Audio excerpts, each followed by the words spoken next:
Namaste. Good evening to Dr. Sushmitha Anantamurthy, resource person of this evening. This is Nisha from NIMHANS, who is providing an online and offline support for conducting the webinars. The enthusiastic and inquisitive viewers and participants of this webinar from across the country. I am happy in welcoming and introducing to you Dr. Sushmitha, the resource person of this evening. She is young, highly educated and experienced doctor. After finishing her MBBS degree from one of Karnataka's reputed institutions, namely Kappagowda Institute of Medical Sciences, shortly known as KIMS, Banglaore, in the year 2018, she had joined Sri Venkateshwara Medical College, SVMC, Tirupati, Andhra Pradesh, for her post-graduation in psychiatry and has obtained MD in psychiatry in the year 2023. She had also completed diploma in theatre arts for holistic development, shortly known as KHAD, from RASA, Vayomanasa Sanjeevani, Chennai, which is part of Sri Ramakrishna Mission, Vivekananda University, Faculty of Disability Management and Special Education, Coimbatore. She has also been awarded the Lakshmi Pandit Psychiatry Award for notable work during her college days. Currently, she is working as project senior resident in the Department of Psychiatry, NIMHANS, Bangalore. In her various roles, Dr. Sushmitha has come across many persons providing care to others in various capacities, and perhaps that is the reason she wants to discuss with us the art of caregiving. She is eminently qualified to talk to us on this topic due to her special abilities, motivations, accomplishments, and achievements, which I narrate below.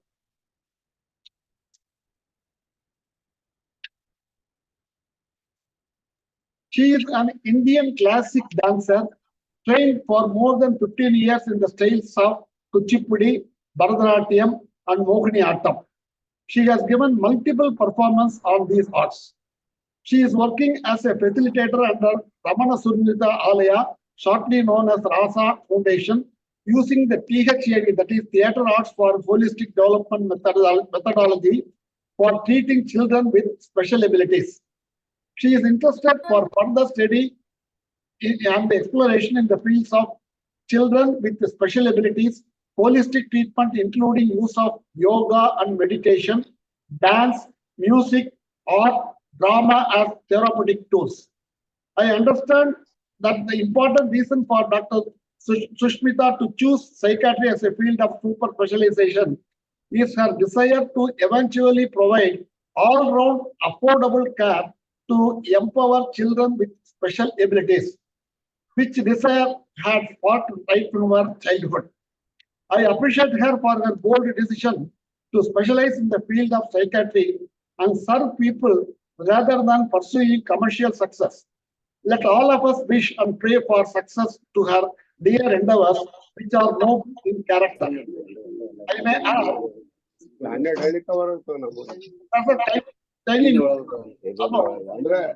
you, sir. Thank you so much for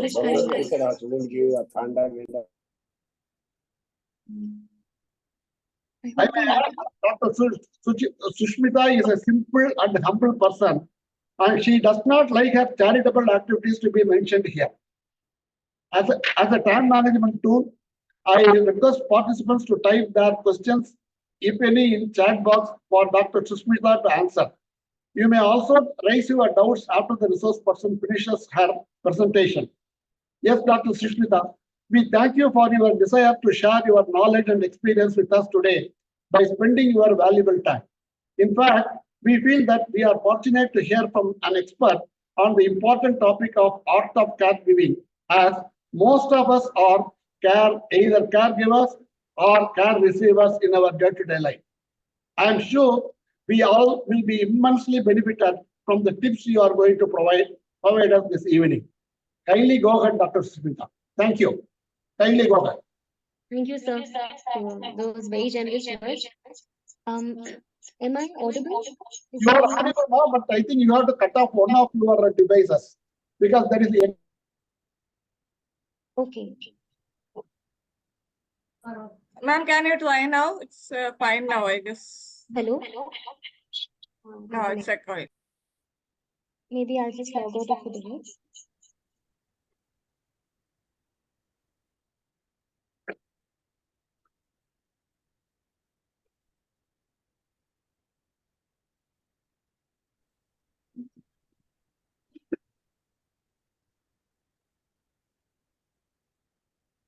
Hello? Am I audible now? Yes, madam. Yes, Thank madam. you. Thank you for the response. Sir, I request you to grant me permission to share. I have a PPT to help with today's talk. 1 second. Yeah, sure, Nisha. Thank you.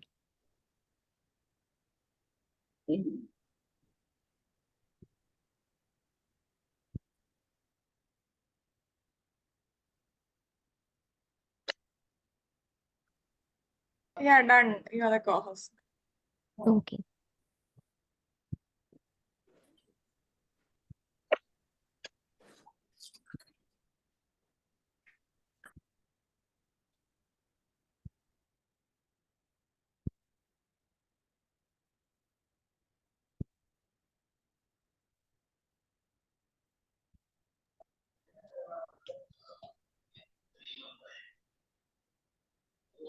I hope the presentation is visible. Yes, ma'am. It's Okay. First of all, good evening to everyone. Thank you for taking out time from your busy schedules to share this discussion with us. This is something I think art of caregiving is something that resonates with all of us. And I want to take you down, think of it as a focus group discussion where we have a two-way talk and exchange of ideas because many of y'all may be much more experienced than me and must be living all of these aspects in your day-to-day life. And probably during our talk, we'll realize that caregiving is much broader than we think or beyond any kind of label or categories. So without any further ado, let's get into it. So I want you all to just sit down and think of what caregiving means to you or what you think of when you think of caregiving. So we have some perspective before we get into the details. So I'd like people to share. They can, sir, as a moderator, if you can facilitate that. Oh, okay, then anybody can unmute and then talk. There is no problem. Only request is one after the other people have to talk. That's all. Yes, just a few minutes and then we'll all get warmed up. Yeah, So, yeah. That's a good way. That's a good way to go about. So, okay, so maybe I will start. Like say caregiving, usually many of us think of a person with some kind of a need and a person who helps to fulfill that need. Very simple thing. So what is caregiving something beyond that? Is caregiving for a particular section of people or everyone? What do you think? When somebody has already responded, caregiving is empathy. Mani Sab has responded. He says Okay. caregiving is nothing but empathy. Yeah. That's a nice answer. So, okay, so empathy. You think of empathy, caregiving. That's nice. We Yes. will discuss that as well. Any more answers? Some quick words also. Doesn't have to be sentences. What is the first thing that comes to mind? Dr. Mahesh Sab, would you like to respond anything, sir? Anyone? See, this is not really there's not going to be any medical jargon or something it's for everyone to understand and relate to. So it can be general. There is no definition. There is no right and wrong. There's no statistics. What does it feel for you? Caregiving first brings mother only into your mind.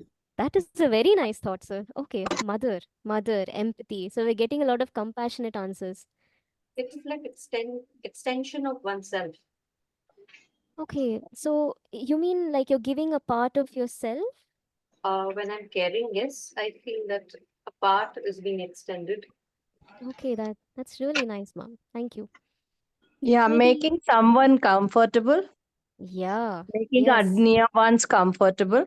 Near one's comfortable, which means we are caregivers for people around us, immediate family, which makes each one of us a caregiver and someone who receives care. It can be to a spouse, it can be parenting. Parenting is a very crucial kind of a caregiving. So it can be for any age group in any way.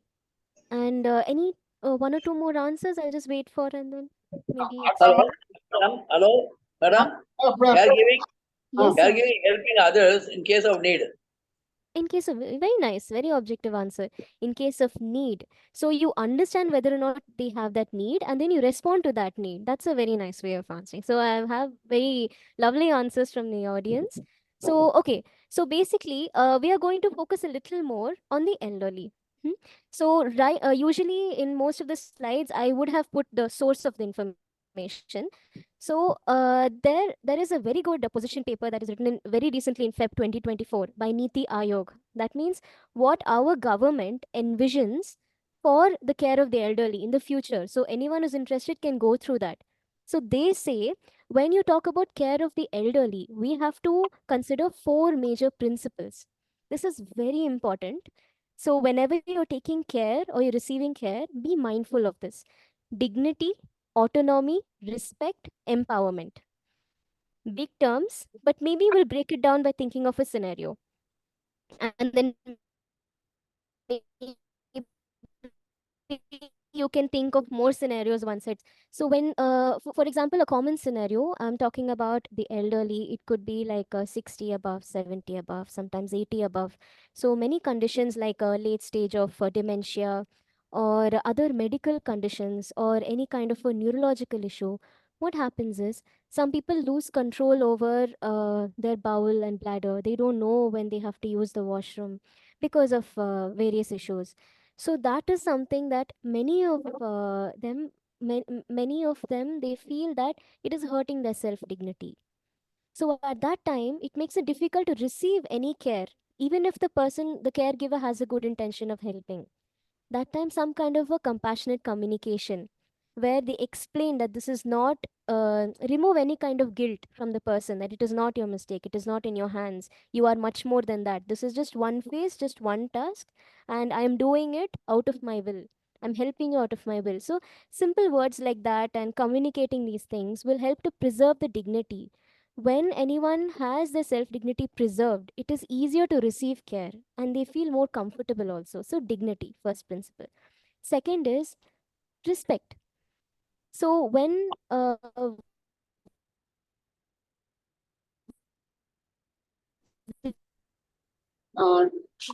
Doctor, I mean, you are muted. Doctor, you are muted. have the feeling that the person, yes, sir, I'll, Yeah. You just recover. No problem. I'm sorry, sir, am I audible now? You are right now. You are audible now. No problem. I'm audible? Okay, yes, okay. Thank you.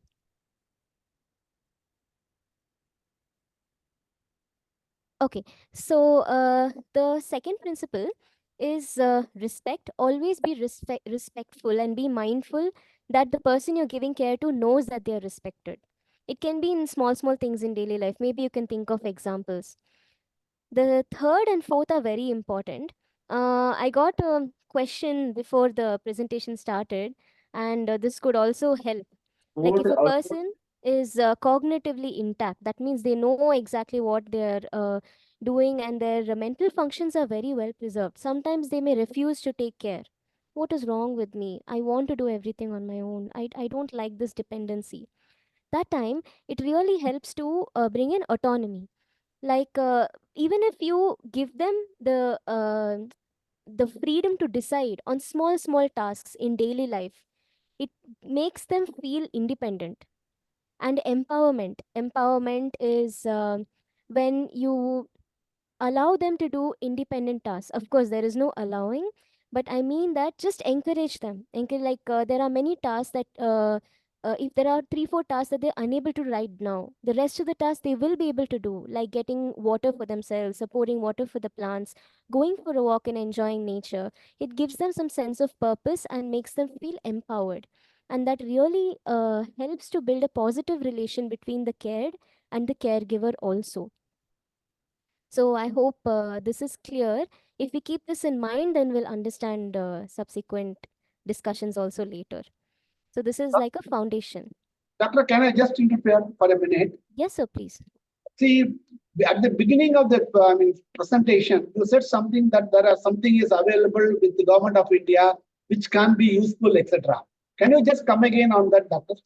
Oh no, sir. Actually, if you can see the slide here, there is a source. I have written the source down.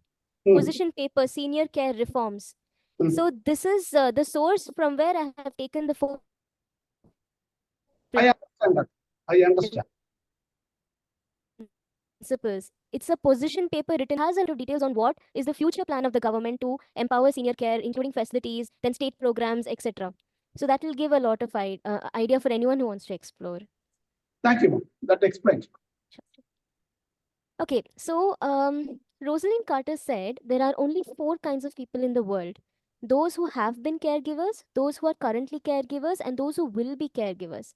And the cared, those who will need a caregiver, which means thinking about this topic is relevant to all of us. We come under some or the other category.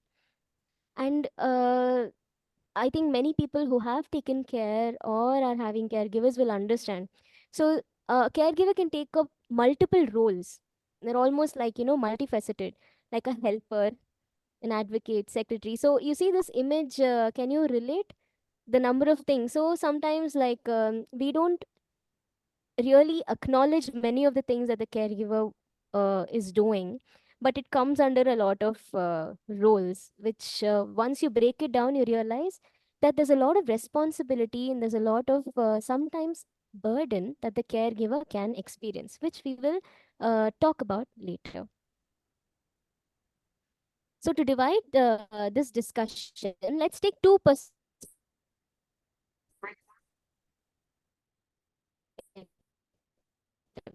Because any scenario you have to work with those who are receiving the care. What could be their perspective? And I would encourage people to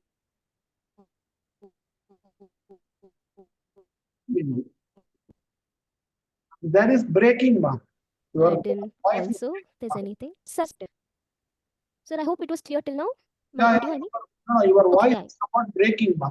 Is it okay now, sir? This is better. Now better. Now better. Hope it's clear. Okay, thank you, sir. Usually, looking from an outsider's perspective, we think of someone who is receiving care as a patient or someone with a sick role or someone with symptoms. Sometimes even the caregiver, while doing their responsibilities day to day, can think of them in that category. But it helps if you come out of that perspective and you remember what is the relationship you shared with the person. My father, my mother, my spouse, my sibling, my close relative. And that memories and that bond that you share sometimes helps you to come out of this mechanical role. Like, okay, so this is the sick role, this is the symptoms, this is the disease, or it could be general normal aging as well. So Jamie put it very nicely. The disease might hide the person underneath, but there is still a person in there who needs the same love and attention that they needed throughout the bond you shared. It's something to think about. This is something that is neglected many times, even when you go to a hospital setting. Many of the times it's prescriptions, medications, diagnosis. So very rarely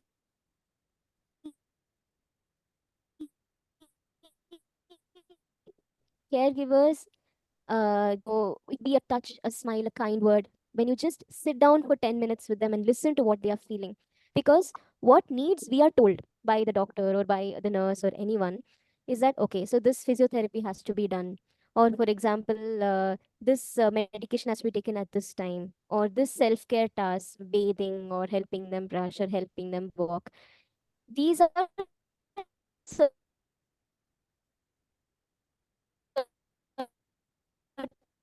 needs and tasks. But they may want to talk to you about the past. They may want to sit down and discuss with you, or they may want to try something new and may need your help. But because they see the caregiver so busy, many times that interaction doesn't happen.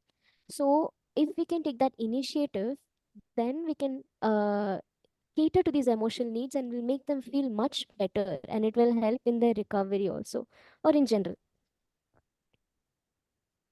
I think many of you all must have heard the saying that beyond an age, what happens is they are living a second childhood, which means just like if you imagine how parenting is, like parenting is you're taking care of a child, and that's they have their vulnerabilities.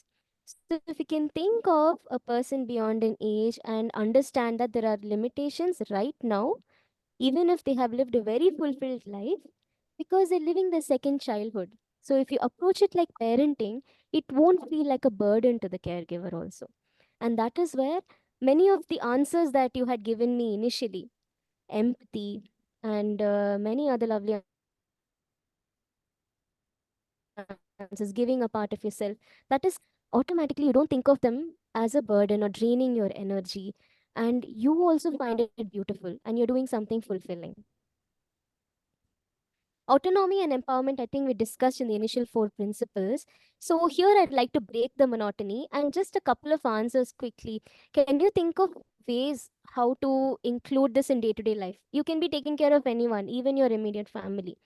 How do you give them a sense of autonomy? Like make them feel, yes, they can do many things, and make them feel that there is a purpose in life, that they feel wanted. Can I have a few answers? Can you come up with something? Because I want us to be able to utilize this in our day-to-day life, whatever's discussed now. Yes, from childhood, Yes, parents sir. are working for the children Yes. without instructing them to live independently. Very interesting. Nowadays, Yes, sir. nowadays they are only aim to read, and become a professional. Yes, sir. That's a very nice point. Thank you for bringing that up. So, just to refocus back the same concept that you said, can we refocus back to this scenario? Nice that you're having parallel thoughts. So, similar thing are we doing when we are caring for the elderly or receiving care as an elderly? Is there something like that happening? Do people feel that they are not being felt like independent, or they're not allowed to do things? Is that happening? Is that In a one good word, thing or in not? one word, senior citizens are also like children. They are expecting each and everything to be Yes, second childhood. caretaken by the children or grandchildren, which is not available, because they can do themselves. They can do themselves to a certain extent. Only Yes, medication sir. or accompanying hospital, like that, they can expect some caregiver or caretaker. Okay, sir. That's a very interesting point. That's the direction I wanted. So, okay, so let's shift the responsibility from the senior citizen to the caregiver now. So many times what happens is everyone around the senior citizen is telling them, this is what has changed in your life. This is what you can't do. This is your limitation. Please don't do this. I'm scared something will happen. Many of the caregivers, they try to bind the person, like, please stay at home, please don't go out, because of the caregiver's fear of harm to the person.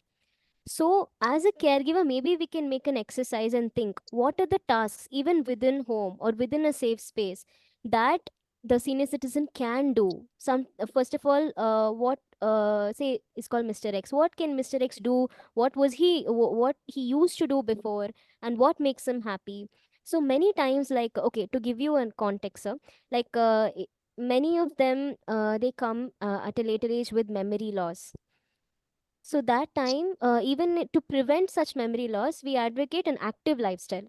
That you have to do as many things as possible. Keep your brain active physically, mentally, learn new things, do new activities, engage yourself.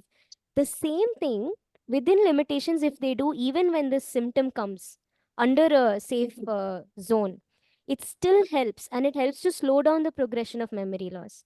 So that was a good discussion. I think someone had raised their hand. Maybe we can take one or two replies. So I have giving this general. Yeah, yeah. Anybody would like to talk, please. Yeah. See, what I think is we can motivate them, saying that yes, they yes, can do it, and make them think very positively. Let that's them not yeah. think in any negative way, saying that no, we can't do it and all. We can always empower them, saying in a positive, no, you can do it. under our supervision, they can really do it. Yeah.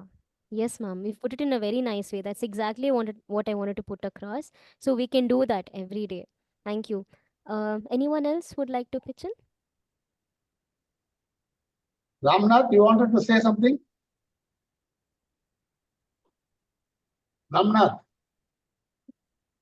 So that's okay. Even if you feel it's a repetition, we'd still like to hear what you have to say, sir. yeah, he was telling something. Okay. Okay. Sure, sir. Anytime you're ready, you can always tell me to pause. So, sir, shall I move on?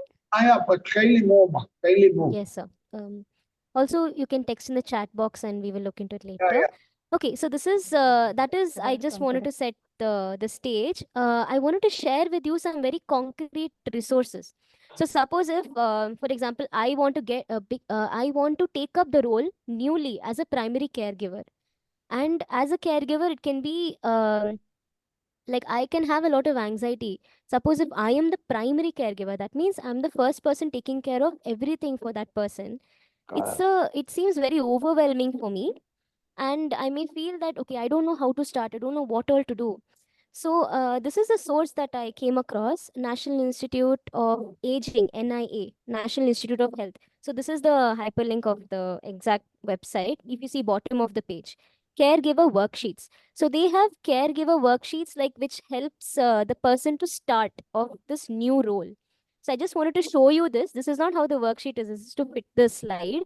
So they have what is the task, the subtitle of task. It can be household needs, self-care for the person, emotional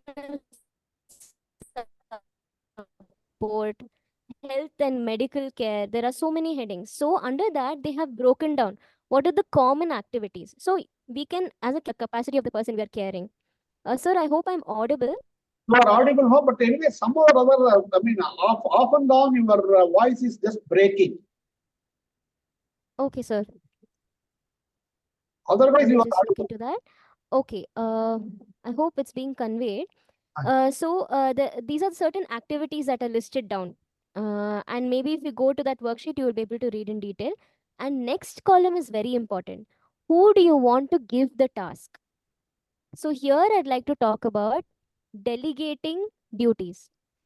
So as a primary caregiver, I want to bust the myth that we are alone. We are not alone. And it is always good to seek help. So when we seek help, we can list out people that we can approach depending on the task. So if you break it down to task, it is easier to give one person one particular task. It can be the house help also to do the laundry and other housework. It can be, say, if there is a home nurse, medications and other things, what all they can do. So this really helps to bring down the burden from the shoulders of the primary caregiver. So this is a very useful worksheet if you're starting off. And they have other worksheets also, like managing medications and supplements. Many of the times, beyond a certain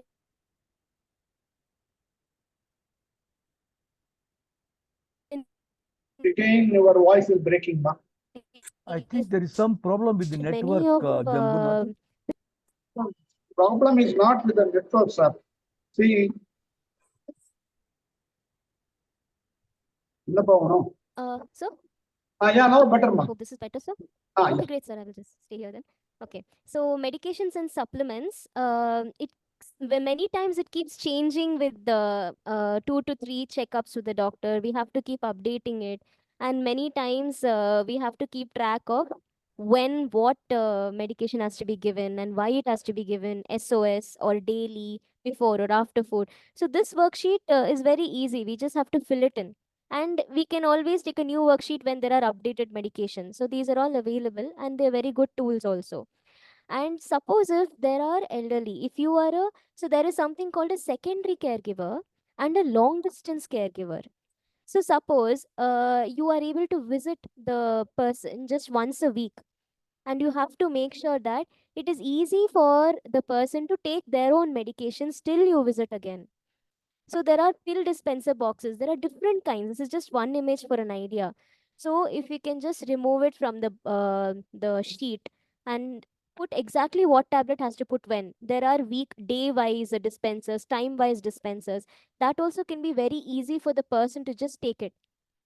Sometimes when there is memory loss issues, the person would not know whether or not they have taken the medication. So if the caregiver is not always there, could be working part-time or working full-time, then this box is easy to handle, this kind of dispensers. So they're just practical tools. So there are also other worksheets like um, when do we consider shifting a senior citizen to residential home, and what kind of suppose if we want to bring a full-time caretaker home, what is the checklist we have to ensure before we employ them? So those kind of checklists are also available. Okay, now something that is important for us, because cultural factors and legislative factors also matter. We won't get much into legislation now, but the family values are very strong in the Indian context. Why this is important is, by default, the immediate family is expected to be the primary caregivers for anyone who is in need, the cared. This Again, is not true in other countries. Hello? yeah, again, there is somewhat breaking. But anyway, continue, ma, continue. Okay, sir. I hope it's better. It's better, ma. It's better now. Okay. So the role of cultural factors is more than the state. In Western countries or other countries, usually there is more role for legislation, for state programs, for residential homes, and full-time nurse or caretakers. But here, the immediate family is expected to be the primary caregiver. So that time it's an implied responsibility. So that is why family context is more important here. As of now, infrastructural, there is lack of institutional care. At the end, I will not be able to give much institutional care resources, but I can give you like nationwide um, authenticated resources or helplines or services. This information I have got again from a working paper that is seen down by WHO. Dr. Sushmitha, can I just interfere? Yes, ma'am, please. I'm Sujata. I'm a neuropsychologist from Calcutta. Now, Hello, what ma'am. I have seen in my practice is Okay, ma'am. also because the children, they have started living abroad or elsewhere, not in the hometown. Yes. So I see a lot of couples where one of them is suffering from dementia, and the other, the partner is, equally aged, equally an elderly person. So I have felt a need, at least here in Calcutta, where the home is empty, like there is no young person around, and they are looking forward to, organized institutions who are providing care, as you very rightly mentioned, like secondary care or long distance care, and these all the things, they are coming in tiers, where someone from these paid institutions, they are sending a paid attendant, and there is a relative who is living about an hour from that house where the elderly people are living, and the children are either in the USA or UK or elsewhere. So they are, in touch with the elderly parents through telephone, through Skype, or whatever you call it. So, there are tiers of caregivers who are right now functioning, which I think 20 years back, it was a different picture where the joint family system worked very well, whether it is the aunt or the cousin or the faraway cousin, someone was always there available. Now the homes are all empty. So this, I feel very sad that my patients, they come in all alone, with either with a paid attendant or sometimes absolutely alone. And each of them are in their 80s or in their late 70s. So I just wanted to share with you this experience where I'm seeing that in the Indian scenario, the family is slowly sort of receding, and we are becoming more like the West. And I don't like this part of the Mm. Western culture where the family is very empty. I just wanted to share my thoughts with you. And Thank you, ma'am. I saw that this publication which you have mentioned Hello? here is 2014. So I was just wondering whether you have any data, any recent publication from India regarding the elderly and the family care and the caregivers in India. Thank you so much, Dr. Oh, Sushmitha. thank you, ma'am, for sharing this. About recent data, I don't have as such, but the one that I had presented from Niti Aayog, that is the government published data of what is the present scenario and what is the future scope and future plans as well. So I felt that is something that we can go through. It's very comprehensive. But specific studies, I am not that sure, but I definitely like to get back after, get going through it.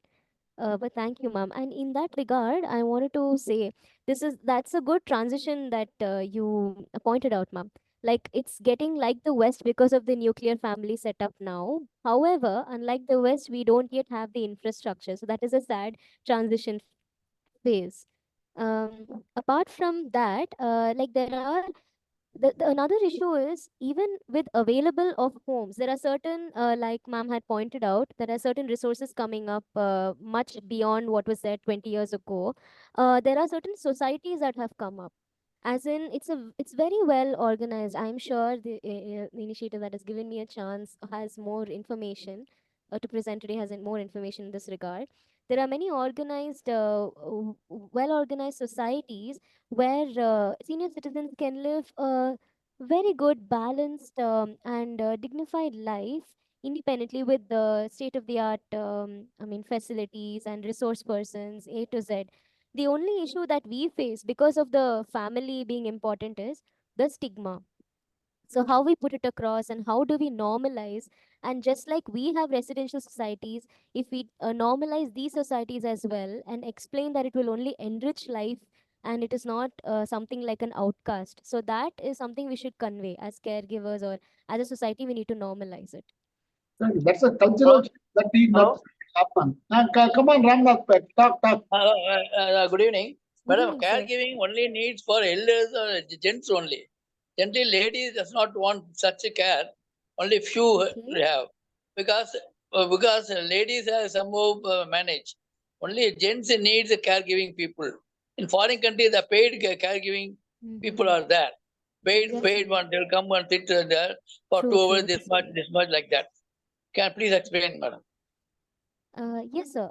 About this gender inequality, I'm not sure. I'm not aware of any research that's backing, but like you said, there may be many cultural factors. One thing that could be is that in India, many of the women, in many of the sectors of society, I'm sure it is changing now. Women, they feel, like you rightly said, they are responsible to take care of everyone. So, like you said, that shift of lens, shift of role from giving care to receiving care. Many of the times, what happens is through life, women are conditioned to feel guilty if we burden anyone else to give us care. So receiving care becomes difficult. So I think as caregivers and other people around them, we need to make the transition smooth. Instead of totally like telling them that they're totally dependent, autonomy and empowerment that we discussed, whether the cognitively intact people who know exactly what they're doing, don't want to be dependent, or people who feel guilty to become to have that dependent role, or like you said, So, cultural factors. Autonomy and empowerment can help in that in the long run. That's what I feel. We can think of other things also. okay. Hello. Yes, hello, ma'am. Tell me, ma'am. Hello. Who is that, ma'am? Hello. Yes, go ahead, ma'am. Who is that? Please, can you just tell me your name? Hello. Hello, ma'am. You are audible, ma'am. Can I get the name of the place which NIMHANS is running, where there are small cottages? It is away from NIMHANS. I'm forgetting the name. Not cannabis, but where the family can also stay with the patient. Okay, there's an NIMHANS well-being center, ma'am, but this particular cottage, I'll have to get back to you. I'm sorry about No, that. it is a campus. I'm forgetting the name. When we visited it, it was coming up. Now it must be running. Sure, where ma'am. the Maybe I can send you the details in personally through the moderator. Right now, it's not striking. yes, But I will keep that in Hello. mind, ma'am. Thank you. yes, I I think want. it's about Sakalwara. Yeah, Sakalwada. Okay, How to community care. register? Yeah, No, I want to know if there is a vacancy there. Sure. Maybe, ma'am, after the presentation, through moderator, sir, we can guide you. But I'll keep Yeah, that in because mind. if Thank I you for come, bringing it up. I'm from Delhi. If I come all the way to Bangalore and then I'm told that there's no place, so I wanted to get a contact number who could tell me how to register for that place where the small family can stay. Sure, ma'am. We'll facilitate this communication. It's a little out of scope, but I'm still glad you brought it up. Madam, see, that is slightly outside the scope of this present topic. Anyway, you please share. I mean, I have given my email ID, madam. Please share your details in the email, ma. We'll come back to you. Sure. Okay. Thank you. Thank you, ma'am. So that was a very fruitful discussion. But we have seen only one side of the coin from the lens of the cared. And now I think this is crucial. This is from the point of view of the caregiver.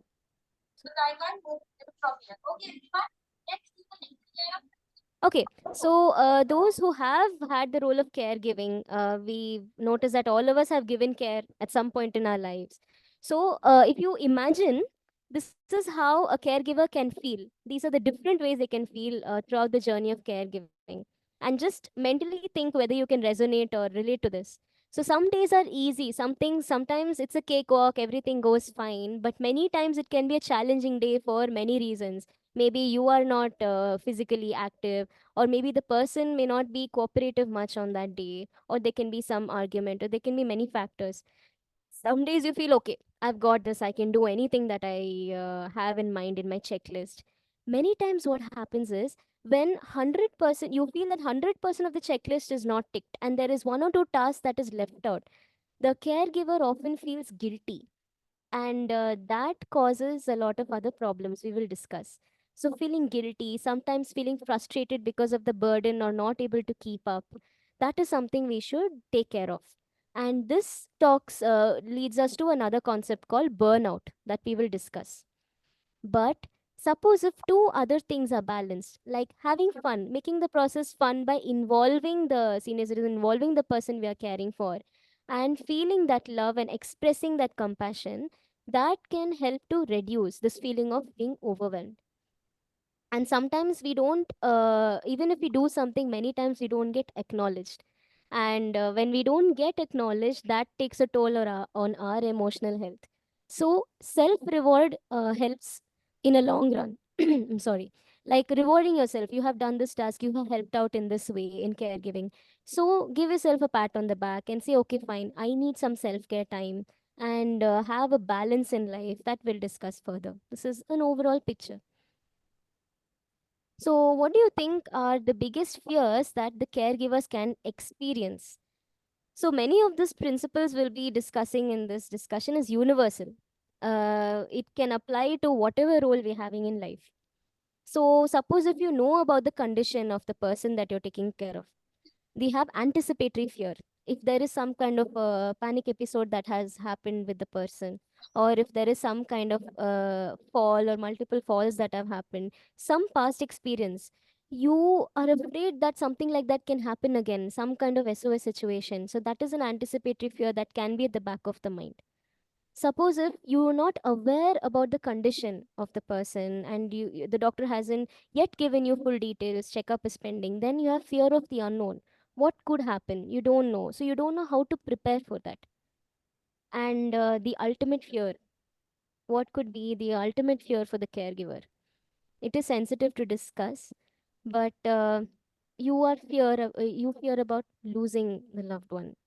That is, So there was a statistic. So number one is losing the person to whom we have given the care. Number two is that the caregiver himself can, because of the burnout, can feel that something can happen to them. that is an interesting thing. That so that can also be their fear depending on their state. So like that, there was a study conducted, but this I have taken. This is regarding Parkinson's, a loved one with Parkinson's. But I felt all of this is general for any of the caregivers. So what will happen in the future? Fear of the future. And what if I, like sir just mentioned, what if I'm not able to handle their needs? And after me, who will care? If it's a spouse and both are elderly, or if the person has to shift abroad or somewhere farther, long distance, or like sir said, the ultimate fear of losing loved ones, and about financial issues. And what if, again, about the caregiver, what if my own depression, my burnout increases? How do I take care of the other person? These are the fears. So, because of all these fears and issues and sometimes the responsibilities, there is something that commonly occurs that is called caregiver stress. So, according to certain findings, this is more about statistics collected from the West, but I felt this is relevant to our scenario as well. So, caregivers are more prone to poorer physical health. Simple reason being that because most of the mind is occupied with the caregiving role, they are less likely to go for general health checkup or regular health checkup, though they may be taking the cared one to the health checkups. So, poor physical health is a very important risk factor, and because of that there can be other issues. So psychologically they are more prone to anxiety and depression. Studies have shown this. So this can be an extreme version of burnout and emotional fatigue. And many of them who are a primary caregiver, research shows that they have been caring for more than 5 years or even more than a decade. So that is why they are more prone to these things as well. So it is a chronic issue. In brief, how do you manage? Very simple things, but what happens is we miss out on it, or we don't spend time to work on these remedies. Accept help. It's many of them will say it's easier said than done, because like a cultural factor that one of you all had pointed out, like it's some people find it difficult to accept help. That time there are some tips, practical tips, like how do you help a person who's hesitant to accept help? So I mean, to ask for help. So that time you don't have to give your entire responsibility to a person. You can break it down to tasks, like we saw in the worksheet, specific tasks. So it's easier to ask help for a smaller task than a bigger task. But even that small task will reduce your burden. And if you're asking someone that you trust for help, understand what they are good at, what they would like to do, and then you can approach them more easily. Or sometimes you can just tell them, like, if these are A to Z, these are the things that I haven't finished yet. What is it that you can help me with? Open ended question. So that makes the communication easier. And many times people may generally come and say, can I help you with A, B, C? So you can decide if you whether you really need help with that or not. And you can say, yes, I do need help, but for something else. So this makes communication clearer and easier. There is also a risk that you can approach someone and they may say, no, I won't be able to help. Train yourself not to take that personally. So that is some tips. And keep your expectations realistic. So we need to understand our physical and emotional limitations, and we need to importantly understand if there is a particular issue with the person we're caring for. What is the limitation? How much are they expected to improve? So the entire responsibility of recovery or improvement is not on the caregiver. There are multiple environmental health factors that are also acting. So that we need to keep in mind. Support groups are very useful, and support groups, like I said, specific support groups is little out of scope of this presentation, but I have listed some sources you can go through later. Now when it comes to self-care is very crucial. Personal health goals, so it can be simple things like taking a break. How do you take a break? You may say, I'm a 24/7 caregiver, how do you expect me to take a break? That time you can make use of these secondary caregivers, that is someone that you delegate a task to. And another help could be, if someone suppose, okay, fine, from the other end, suppose I am someone who wants to help a primary caregiver.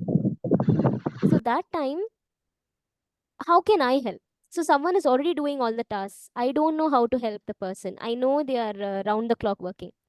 So sometimes if I just give them, the primary caregiver, space to just sit and listen to them, allow them to ventilate, that can make them feel emotionally much better, and that can help to deal with the stress also. You can validate their concerns and understand what they're going through. That is one way. The other way is that sometimes giving them a break of a few hours. Suppose if you say, okay, fine, so I will take care of him every Monday afternoon from 2 to 6. And then you can come back. So that gives them 4 hours of personal time. And that helps them improve their life and caregiving balance also. So focus. Sometimes like focusing on what you can do instead of seeing the whole mountain. And this principles you can apply in your daily life also. Instead of seeing the whole day tasks, just focus on what you have to do. Proper scheduling really helps. One more benefit is this schedule doesn't only help you. If you have a fixed routine that you follow every day, many of the senior citizens also get, or people who are getting care also get relief from that, because they understand what is coming after what. They are in a comfort zone, and they don't feel any threat. So that helps that way also. And they help to form it helps to form a connection with them better.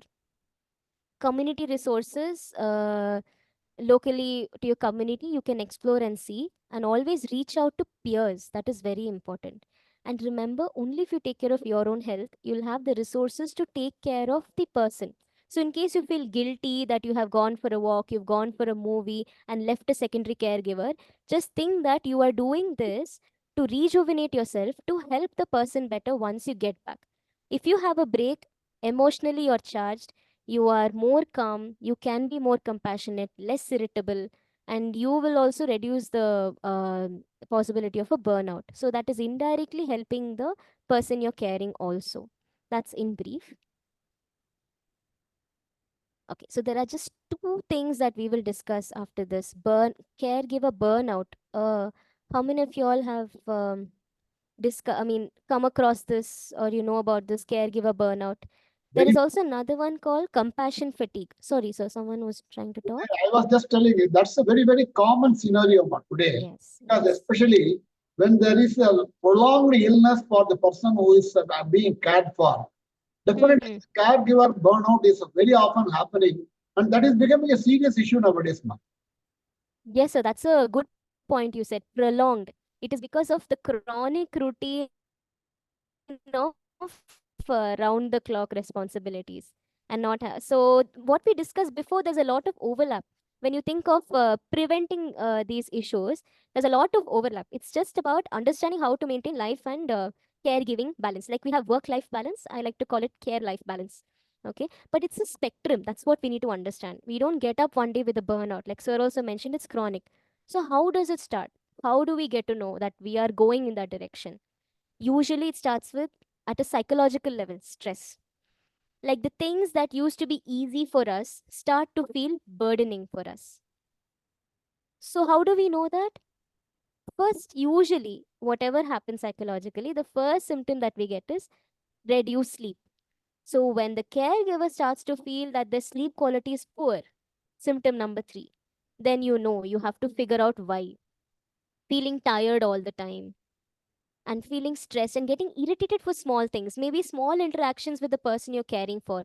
Like maybe they may say, I don't want to have a bath, or they may say, I don't feel like eating this. Usually, you maybe you're a person who sits down and says, okay, I will make what you want. Okay, we'll wait for some time. Maybe that day or next one whole week, you're getting irritated easily, and you only feel this is not me. So you're having that stress. And when psychologically not able to cope, it eventually leads to physical fatigue. So there's physical fatigue, you're feeling very tired, and that shows in your body. You can have weight gain or weight loss. So these symptoms are common even in other conditions, like when it is in extreme, it could be anxiety issues, it could be depression issues. These are the starting symptoms for all of that. So in between that full-fledged anxiety depression, there is something called a burnout, where you have similar symptoms to depression. You start neglecting the usual self-care. You start neglecting your duties. You don't have interest. It's not that you want to give your 100%, but suddenly there is no interest. You're feeling low, you're unhappy, you're not understanding why. Things that used to give you happiness, not giving. So then you know that you need to go seek help.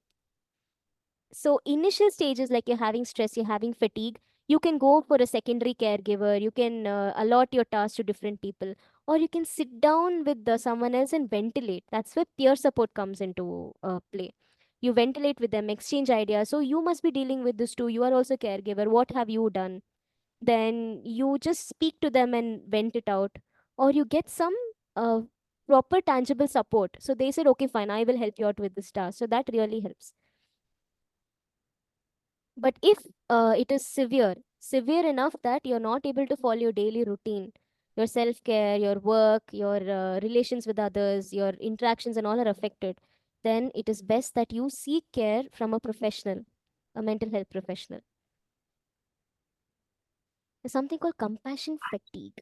This is different from burnout. So this is so we talked about empathy, compassion, feeling for the people we care, and giving our best. But there is another extreme to that as well. So many of them must have heard this social term called empaths. Like, I am an empath. Are you an empath? Do you think of others a lot? Do other people's emotions affect you much more than normal? So what are the risk factors? Who are the people who can get compassion fatigue? So suppose, like I said, any issue, basically any stress is because of difference between expectations and reality. So when a person has high expectations from what they have to give as a caregiver, then in trying to make the person happy, sometimes you need to understand that the person that you're caring for is not always going to be happy. That doesn't mean that your caregiving is less than 100%. It means that they are dealing with certain things internally which you can't totally cure at that point of time.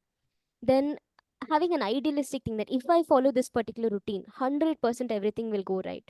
It's not true. There are many environmental factors, day to day circumstantial factors, their health factors, which you can't control beyond a point. And very important is if you neglect your health and your self care and your mental well being, thinking that the self care is selfish, which is written here. So, that is a very good term. That is not the right approach. Like I said, if you want to get over guilt, think that you're helping yourself to help them. And it's good to keep boundaries as in you need to express that boundaries as a caregiver.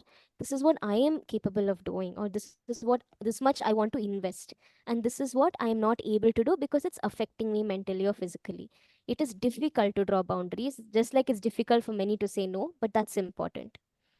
And many times the issue is when a person is not responsible. But here, if the person is extremely responsible, they try to take responsibility of everything. Like if some task is delegated to the healthcare professional or the nurse or anyone else, if you feel I still have to oversee that, I still have to take control of that and make sure it's right, that can cause this fatigue.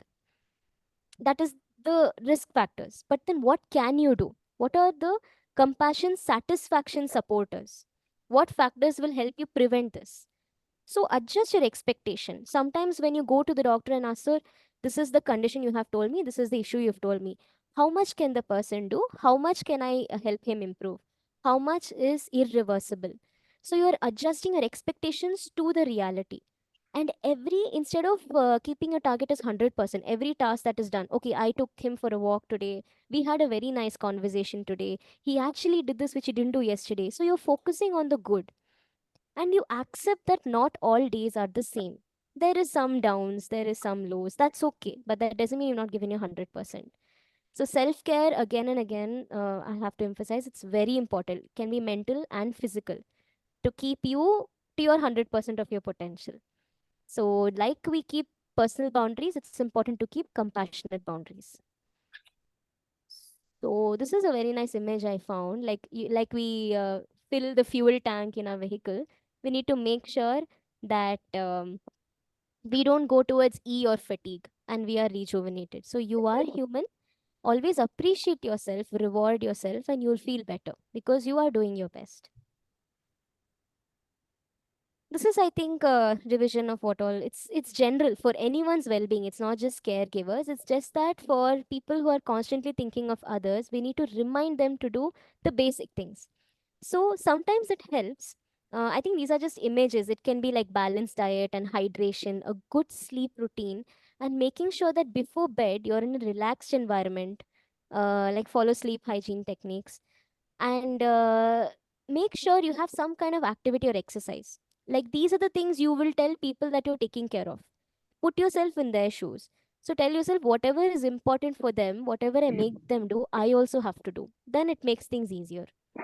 So take a break, do activities. It's Usually, when a person is stressed in a workplace, going out of the workplace gives them some peace of mind, going for a weekend outing or a vacation. Similarly, it's important that you take out some time every day or every other day, whatever interval is okay for you, to do something totally unrelating to caregiving, because your mind needs a break. It can be any activity that, or it can be any group activity, solo activity, me time, anything. And very important is seek help, that we have discussed. In various levels, you can seek help. Usually, when we work with as a team, including counselors and mental health, other mental health professionals, so we take care of the well-being of the counselors. So I thought this is relevant even for caregivers, because they both give care technically. There are three things that we usually think of. One is like awareness of emotions. Be aware of what you're feeling. So after say half a day, if you're feeling drained out, if you're feeling upset, then give yourself some time and say, yes, I'm feeling upset. Sometimes if dealing with that emotion, taking and then doing something to relax yourself, relaxation techniques can be anything. Mindfulness, some people go for a walk, some people do breathing exercises, yoga, it varies. Some people do crochet or gardening, it can be anything. So you're dealing with that emotion right there, or you can talk to someone about it. So that does not lead to accumulated emotional stress or accumulated discomfort. Then next is learning to identify cues. Cues is some kind of signs that can be two-way. Cues is your mental cues, that what we discussed, the spectrum. Are we in a stage of fatigue? Are we in a stage of burnout? Other thing is identifying cues from the person you're taking care of. Sometimes you do a lot for them, but they are not satisfied. Instead of getting frustrated, we can communicate with them or understand their body language. Is there something that they want that we are not doing? So targeting their needs, it can be emotional or mental, that helps to improve the satisfaction and their feeling of fulfillment. And understand, can you handle the situation? Is this something I can do? I can't do. What help can work? No help can work? Okay, no problem. Acceptance. So that is very important. Um Anyone would like to add anything? Doctor, before we go for that, Yes. I would request you to answer this question, Doctor. This is the first question that has been raised. See, please answer how do you comprehensively evaluation of patients who resist care? This is very challenging situation in cognitively intact person. Yes, sir. Yeah. Can you That's a uh, very interesting question, but I'd like to get some clarity on the question. Ah. So, see, if you talk about comprehensive evaluation, sir, first of all, thank you for asking that.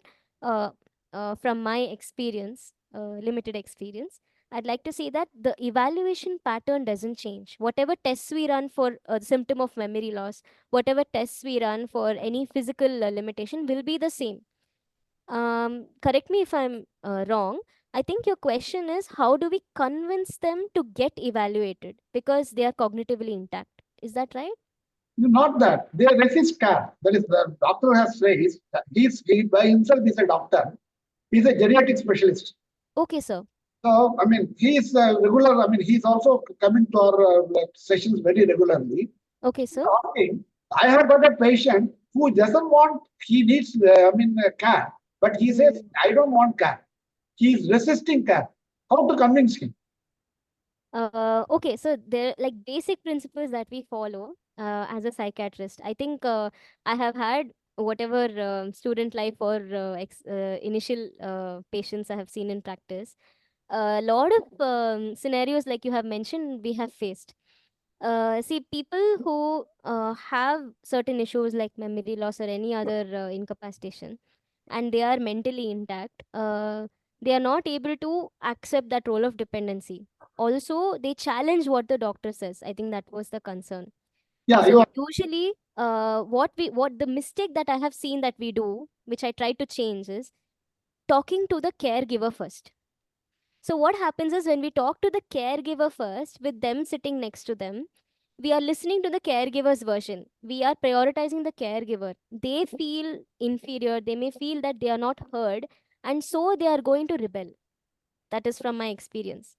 So usually the scenario changes if, like, once they, since sir is a geriatric specialist, maybe I can talk in the context of an OPD consultation.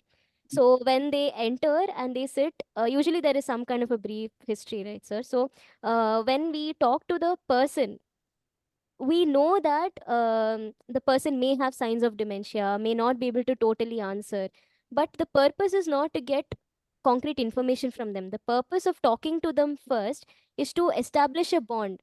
So you try to tell them that I trust you, I am going to treat you for you, rather than treat you the way the caregiver wants for them.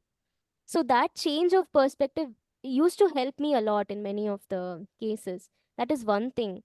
And second thing is the way we, I'm sure you have experience in that regard also, the way we communicate the limitation.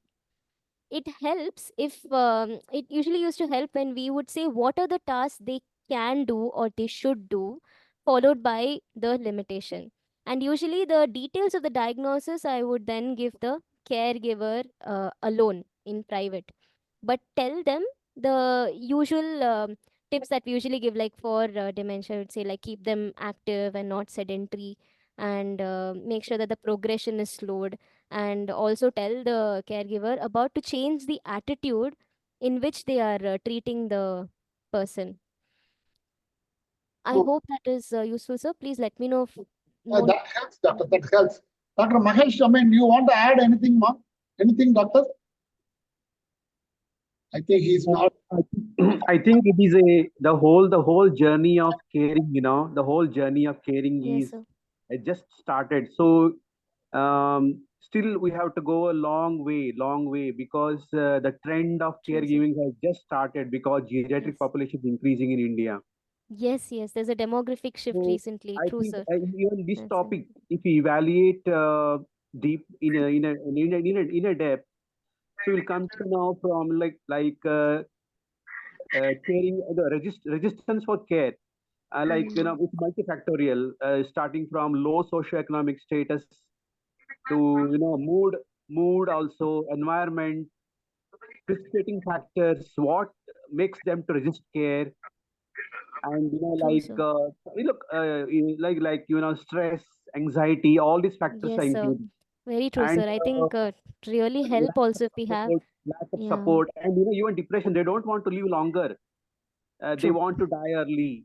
I Like think there they was feel also a case recently that they were debating whether to consider euthanasia, the clause of Ah, depression for euthanasia also. this is a normal situation where still life expectancy can be, you can expect a very good life. You can still expect that the person can live for a longer time if we give good care. But Yeah. this burden increases as long because of lack of dependency. The caregiver alone has to care, seeing all these environments. So this precipitates this factor. Yes, sir. Also, probably to add to what you said, so that is very insightful. Thank you. I think many of them they come after having experienced a lot of malpractices in caregiving. The intention is right, but the way they approach caregiving is different, and it is not very. For example, what I wanted to share is in Karnataka itself, we need lot of counseling centers. Yes, sir. Lot of counseling center. Very few districts have very good counseling centers. If NIMHANS takes interest in opening counseling centers in every district for people who care, they have a lot of problems, because they don't have definitely. place to share the difficulties. Yeah, that is very true actually. I think NIMHANS has been This the can brain be tank for telemanas, but even DMHP, like we have district mental support, if we have like concrete counseling centers also physically for in person, really help. Maybe we should make an SOP, even like you said, Samadhan for counseling care center resistance. by Samadhan. Dr. C.R. That's Chandrasekhar. true. They have two numbers. That's it. So many people are in line to ask so many things. So Yeah, like that is that, true, sir. what a burden is there that needs to be addressed properly. Okay, Definitely, thanks. sir. Actually, maybe we should take in your input seriously, because care resistors, I think they need a proper SOP. We should build that. It will be very useful. One card Make box. caregiving more permeable. Sorry, sir. Caregivers needs a training also. Chart. We can do that. Maybe something concrete will come out of this discussion. Sorry, sir. I cut you off. Hello.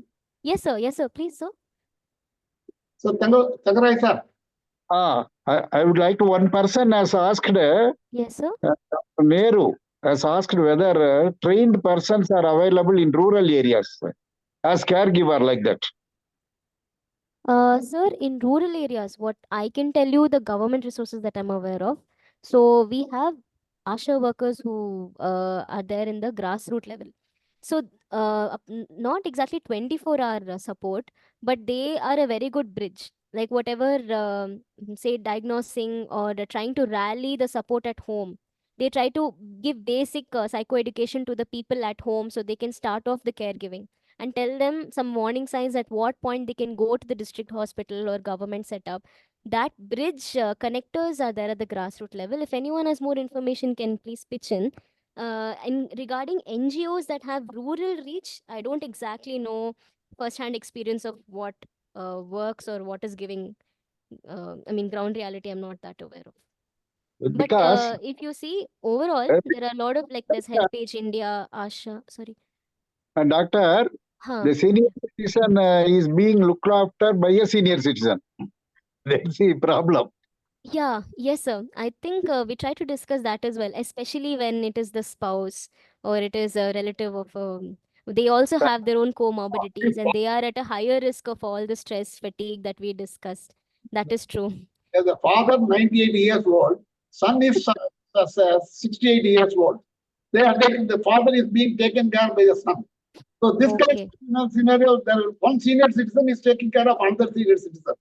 Yes, So sir. this kind of a scenario is now coming up, and Doctor, I think one important aspect that we have so far left is the monetary and the financial aspect. The economic aspect also plays a very important role, Doctor. Definitely, sir. Sir has That raised. is true. Yeah, That because is one of the main limitations, especially in limitation certain socioeconomic factors. socioeconomic limitation is there. And Swati madam, you have raised one question. Can you just unmute yourself and talk? Swati madam. Yes, sir. Good evening, sir. Please, Sir, please unmute. Good evening, ma'am. Ma'am, my question was that earlier in the slides you talked about how filial piety also has a role in caregiving. So I wanted to ask you, I'm like, sorry, how is I'm it sorry. affecting? Could you please repeat it, ma'am? Ma'am, you talked about earlier in your slides, you talked about how filial piety has an effect on caregiving, like you mentioned it in your slides. Oh, filial piety. Yes, yes, yes. Basically, the importance of family being the expected caregivers in the Indian scenario. Even what sir discussed, like 68-year-old son, because it is like he's a son, he has to take care of the father, is a culturally accepted thing. However, if they normalize like using assisted care, 24/7 residential care, I mean, assuming the economic status is okay, it will be better. Sorry, ma'am, please continue. Yes, ma'am. So that is what I was asking. That so does filial piety? Does it can we say that it positively affects caregiving? Like because children think that they have to take care of their parents, irrespective of it. Yes, ma'am. I think it works both ways. One thing is just like madam initially had told that joint family earlier was a very good support system, because that time if it is accepted cultural factor, we take pride in it and we take it as our general responsibility, and so it's like a self-sustaining care support system. So it works that way. But sometimes when it is beyond the potential of the immediate family, that time it becomes a burden. So that time we need to normalize making use of external resources like institutions or support groups. So it works both ways, if you ask me. Okay, okay, ma'am. Thank you. That was all. Okay, thank you. I have a small suggestion, doctor. Yes, sir. Can you kindly finish your PPT? Then we can take the questions. Definitely. Otherwise, we will Just lose have your knowledge. I and agree. that's, you know. Yeah. So there are a few slides. I'll take you through it and we can continue the discussion. Thank you for that. So, like we had discussed, peer support, which came in during this discussion. Apart from that, setting realistic expectations is something that we need to emphasize a lot. Because we need to understand that caregiving is a constant learning experience. Like we discussed, there is no fixed SOP. Caregiving is something that is individualized. circumstantial, basis of many factors. So how do we set realistic expectation? One is usually psychoeducation or education by the doctor or mental health professional. So seeking their inputs is very important. So you can draw boundaries exactly what is the progression of the condition of the senior citizen or any person, and what is the recovery possibility, what is your role, and what is beyond your role.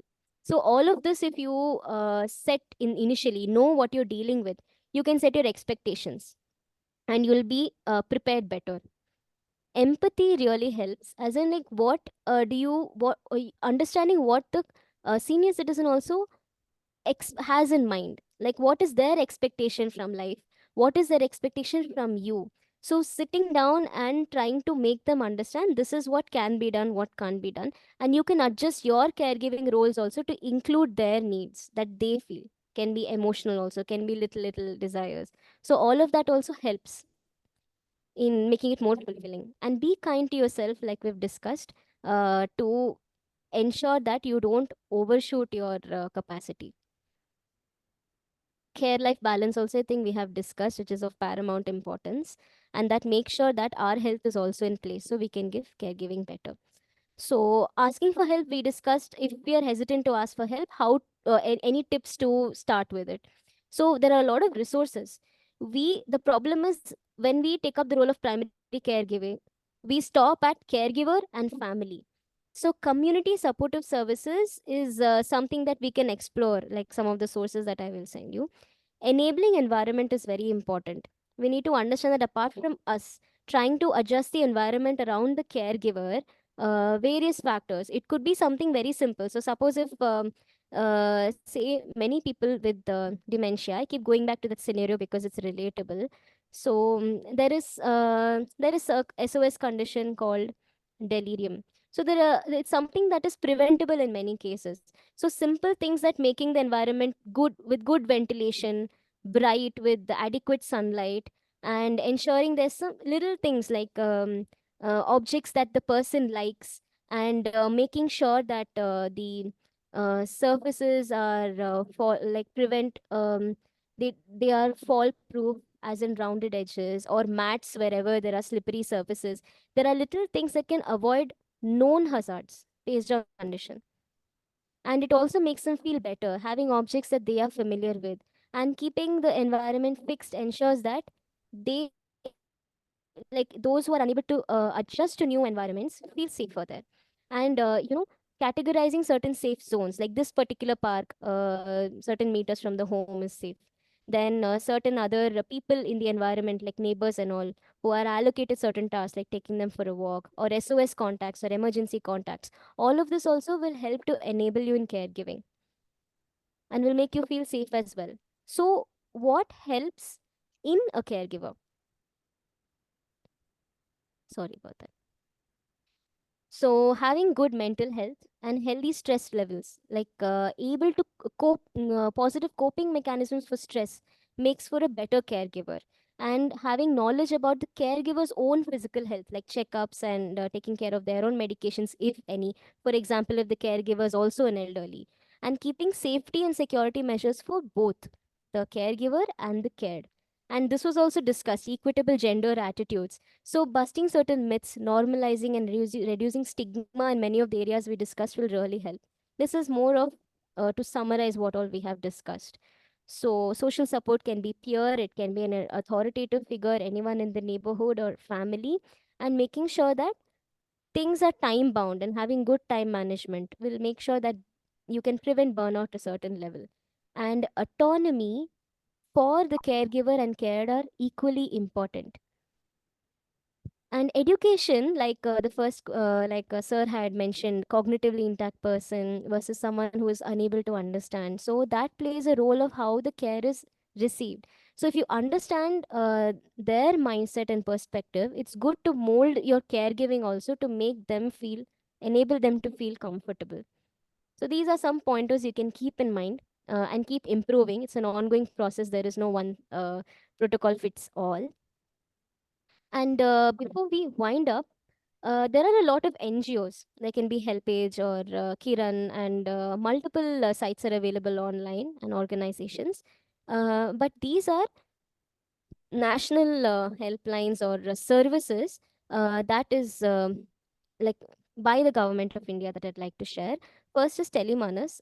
It is posted as a toll-free helpline in the net, but it is not a helpline. It is beyond that. It's a comprehensive mental health service. Again, you have basic counseling skills for various problems by the counselors. You also have psychiatrists and psychiatric social workers available on call. And in this context, there are a lot of calls that come regarding caregiver burden, caregiver burnout, and what they can do in an SOS condition. What are the government health resources available in the vicinity? And there's a lot of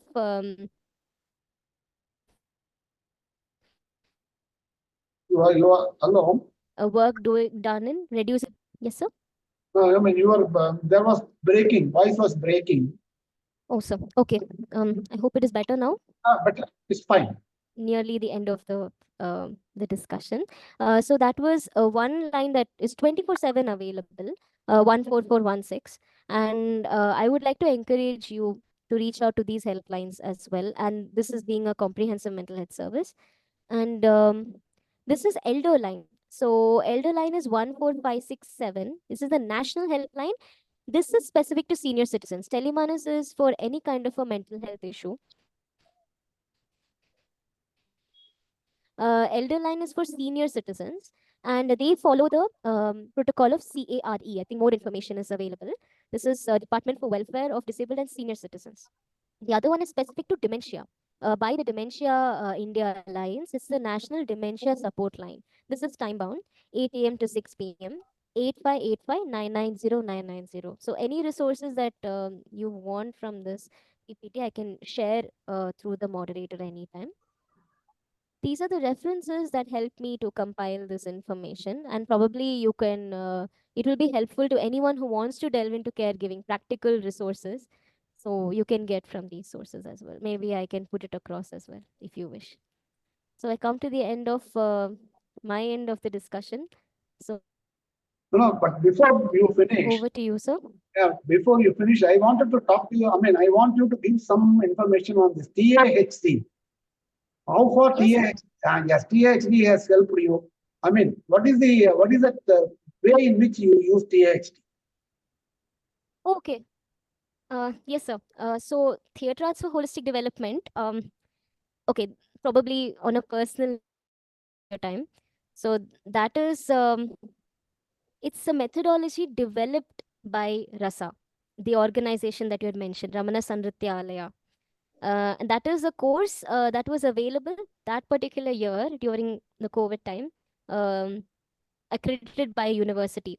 But it was personally the result of a research by the founder of Rasa, Ambika Kameshwar ma'am. She's also a dancer. So basically, the idea is not just children with special abilities, anyone who has specific goals, like if someone needs to improve self-care skills or need to improve motor ability or any kind of a goal, using a little bit of knowledge of psychology and milestones. And the tool is not medications here primarily. It is also not therapy, which we predominantly study as psychology students. This is using tools, 5 tools. So that can include art, visual art, storytelling. Then we have drama or theater that we say, dance and music. So basically, it is to help enhance their cognitive and motor ability using these tools primarily, but in the background of some kind of a psychological assessment. In short, so I deal with clients children with special abilities, but there are adults who have benefited from this, and various other groups of people also, even something like general stress. But I'd like to stop there. Thank you. And I mean, you have done some work on this. I mean, yoga and the pranayama, etc. I haven't done professional work, sir, but um, I understand the role of that in various disorders. Like I have a knowledge of yoga, but I haven't done any professional course. But I understand that incorporating holistic healing can help a lot. Like utilizing, because yoga, pranayama, and all have very cultural roots, and they also have scientific basis. In fact, from NIMHANS, there is very concrete research that is being done. They're developing modules for every disorder also using these techniques. So that is my area of interest. I feel we can make a more holistic treatment plan for many people who are not having much recovery, and those with chronic issues. So I feel that has scope. Doctor, Doctor, Tell me, sir. Hello? Gamanathan, Yes, sir. No, tell me, sir. Go Good ahead. evening, sir. Go only ahead. one. Go ahead, sir. Go ahead. Yes, sir. You're audible. He is not audible. Sir, Tangarai, sir. Tangarai, sir. Better you take the questions on the chat first and then allow people to talk. That will be better. Otherwise, it will go unnoticed. So most of the questions have been answered, sir. But anyway, we can just go through it quickly because we are also running out of time. Yes. See, sir. Okay. I mean, most of the questions done and there is automatic system, not expectation or compulsory. Available in foreign countries. Okay. Expecting for all trade, small helps from others. Parents have to talk to. Okay. So, family also.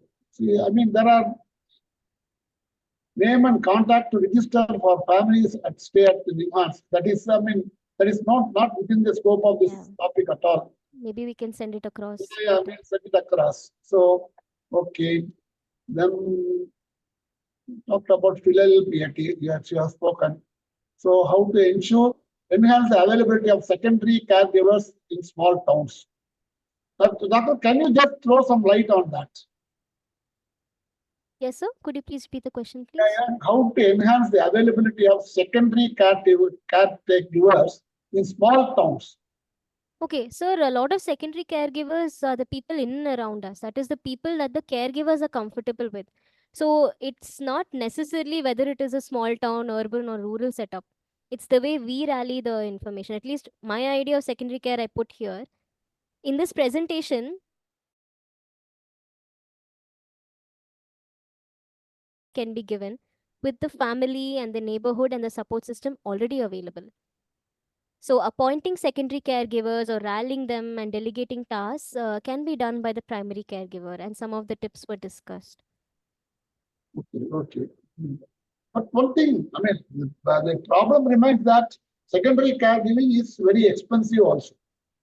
If it is professional, if we're talking about professional caregiving like nursing and assisted care and 24/7 care, definitely right now affordable services are less in the country that I am aware of. Yeah. Thank you. Sir, Rao, sir, whether you have got anything to ask, sir? Yes, I have raised a couple of questions. One is, how is social service different from caregiving? If you are a social worker, how it is different from caregiving? Sir, if it is okay, do you feel it is different? I mean, because whatever some certain aspects of caregiving doesn't have to be like all round. It can be, you can be just health caregiver. You can just meet unmet emotional needs. You can just be someone who you sit down and ventilate with. So in that sense, whether it's counselors or people who do social service, or even someone in the immediate circle of the person is a caregiver in some sense or the other. So I'd rather say that social workers are part of the spectrum of caregiving, but not necessarily giving all aspects of care for the person needed, if that helps. Second question was, when you provide a lot of caregiving, would it result in independency and they become more dependent? Depends on the boundaries that we set as a caregiver. I think autonomy and empowerment, sir, was like one of the foundational principles that I started the slide with, because I realized that is very important to ensure that while giving care, we also make sure that we encourage the person that we're caring for to continue doing what he's capable of doing, and if needed, better his abilities. So that is what, as caregivers, we can ensure. So you can put it in as our responsibility. But yes, if they become very dependent kind of care, that could have adverse effects also, like could increase the progression of, fasten the progression of dementia. I am remembered of a Kannada dialogue, Okay, so Kudre Kandre Call No. When you see a caregiver, you forget yourself and depend too much on that. yes, yes. That I dependency I think the could increase. problem here is little bigger. It's about labeling and categorization. There is a set idea. This is what a caregiver is. Caregiver andre okay. Will nurse bartare from morning till evening. Nurse will come and then give care. Or there's a certain specific ideas. So breaking that and making it like an umbrella, like you can give part or whole. So in fact, you can be your own caregiver. So making it more universal, right? That will help. That will take time also. Like someone had mentioned, we can have some sessions to educate caregiver or help them think better. That might help. Well, that's a very good point, sir. Doctor, you are a vocabulary of knowledge, immense knowledge and oratory. Thank you so much. Any other questions, Thank you, Jambunath? sir. Thank you. Thank you, sir. Thank you, sir. I have no other questions. Only thing is, I wanted to delve more into this TAHD. But anyway, I mean, we'll again have a separate session from that. Great, Because sir. what is her experience with the TAHD? How far she was able to cure some cases. If there is some evidence based on that, that will be very useful. I'm just beginning, sir, but I'd love to share anything in the appropriate platform. It will be my honor. Yeah, because If people benefit, why not? in fact, Naraj also by himself, he's taking us pranayama sessions. He's a trained pranayama specialist, he's a specialist. Sir, actually, sorry to cut you off, but I believe, see, there are a lot of parallels in Western as well as our cultural roots. Like as counselors or as mental health professionals, we tell our clients about deep breathing relaxation. But those who know pranayama know this is Nadi Shuddhi, this is Anuloma Viloma. So they have their own parallels. So we do it in a way where like it is more generalized. But certain practices that are there are very effective. Like you said, we have to give it a framework of a research paper, scientific evidence to give it some validity in a global platform. That's the only thing, bridge missing. But that's also coming up in a big way. Thank you. That helps. That helps. But we are cutting into your time because it's already 5:30, more than 5:30. Okay. I mean, if there are no other questions, I think we can try to wind up. I think it's time for us to wind up, Doctor. See, Dr. Sushmitha, I think we are extremely thankful to you, as Mr. Narayana Rao sir was telling. Your vocabulary was fantastic. In fact, I mean, every person has written, thank you for a very informative session.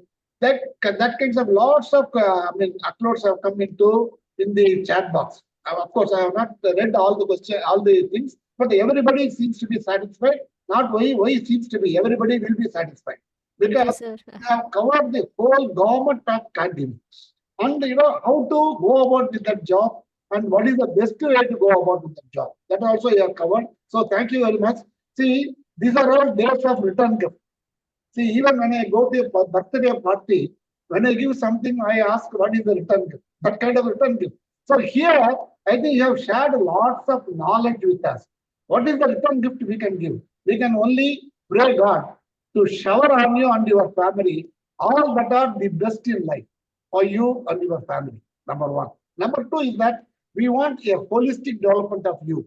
Over a period of, we want to see as a very big, an authority on this particular subject, an authority who has done lots of work, who has helped so many people.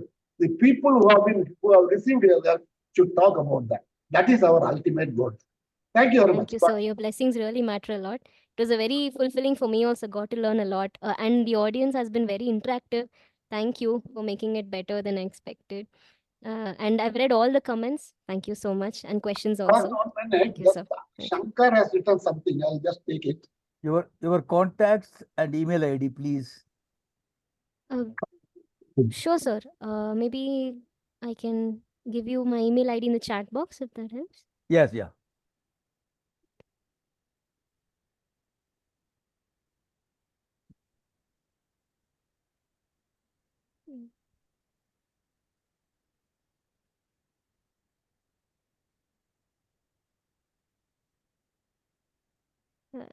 That's my email ID, sir. You will not, yeah. This is sushmithamurthy@gmail.com, isn't it? Yes, sir. Sushmitha, sir, are you able That's to? right. That's right, sir. Yes, yes. Sushmithamurthy@gmail.com. Yeah. Thank you. Please feel free to send in anything. Yeah. I will respond. Okay, man. Thank you. God bless Thank you, sir. Thank you, sir. We'll meet in some Having me. session sometime. Anyway. Definitely, There sir. was a very big demand that you should do this session in Kannada also. Okay, sir.